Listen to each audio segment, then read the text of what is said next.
Hi guys, hi fam, hi everybody, welcome back to my channel.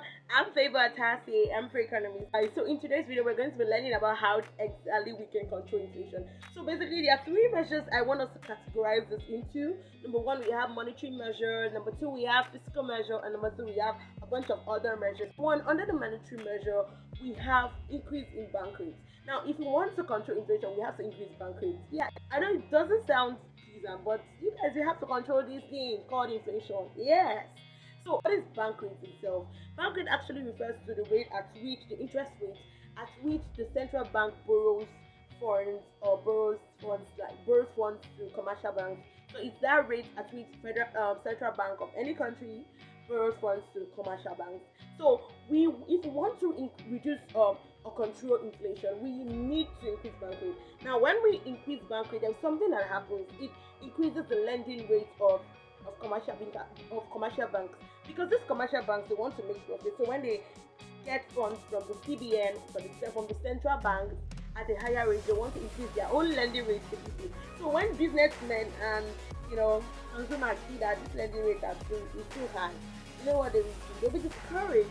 So, and what's our main aim? What will be the amount of money in circulation? So that will in a way help the economy with inflation. Yeah, it will. Yeah. Number two is to increase deposit ratio. In some countries, it's called cash reserve ratio, CRR, whatever. It means the same thing. So how exactly does this affect the economy, and how can it help inflation? Help reduce inflation. Now, CRR or deposit ratio actually refers to the amount of money that the central bank, they are mandated, the commercial banks are mandated by the central bank to pay. Now, this refers to the amount of your deposits that they get from the public. They are mandated to pay a certain amount of those deposits. They just keep it aside, liquidate that. They're meant to keep it with the CBN. So it's like a mandatory fund that they must keep and set aside. Now, exactly what happens when a part of this money is set aside, it will reduce the available funds that the commercial banks have to lend out to people. So this will in turn reduce the amount of money in circulation. Yeah, it will. Three way is to actually sell government securities. And this can be called open market operation. As to when government sells part of the securities, which could be in the form of debentures and bonds, they sell it to people, and to be able to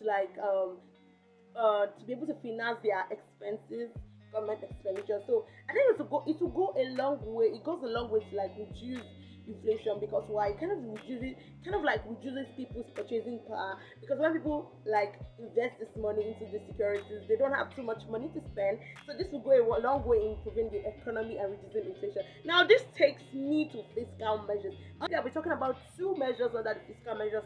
Number one is reduction of government expenditure or government spending. Now, for example, when the government spends on some things that they need, for example construction of roads or whatever, investment in healthcare, they dumps a large ton of money into the economy, and which will increase people's purchasing power. So one way to control inflation is to reduce government spending. The two way is under this is increment of taxation. One way to reduce this inflation is to increase government taxes. For example, taxes on personal income, on company income. So that when you tax people's income, they will have reduced disposable income. So their consumption pattern will reduce, and their purchasing power will be reduced in a way. This takes me to other measures of controlling inflation. Now, some other measures of controlling inflation is provision of subsidy to enterprises or small companies.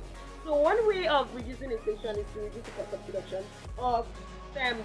For example, firms having a high cost of production is to reduce their cost of giving them subsidy, providing subsidy for them. Subsidy refers to when they are giving government pays part of the money they ought to pay to acquire their implements or their whatever they need resources. So it's giving them at reduced prices. So yes, another way is to check the activities of hoarders. Others are people that actually sell goods and hide them until a later period in time when they're able to sell those products at a higher price. So we need to check the activities.